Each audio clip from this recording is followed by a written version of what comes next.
మాకు వీలునామాలో ఉండి చాలా ఆస్తులు ఇప్పటి వరకు ఉన్న ఆస్తులు రాసుకున్నాము, అయినా మళ్ళీ ఇంకో 2 ఎకరాల భూమి కొన్నాం, అది ఎలాగా అంటే అది కూడా మనం రాసుకోవచ్చు.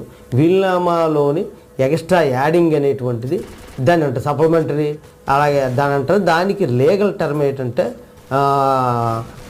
కార్డిషియల్ అని చెప్పేసి ఒక లీగల్ పాయింట్ ఉంది.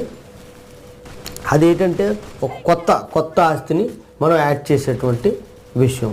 అలాగే డిలీట్ చేసుకోవచ్చు. అంటే మనం ఆస్తులు 4 ఎకరాల భూమి సంపాదించాం, తర్వాత ఏదో మనం మరణించక మునిపే ఒక ప్రాపర్టీని అమ్మేయడం కూడా జరిగింది. 1 ఎకరమో 2 ఎకరాలు మధ్యలో ఏదో ప్రాపర్టీని అమ్మడం, చరాస్తులు ఏదో అమ్ముకోవడం జరిగింది.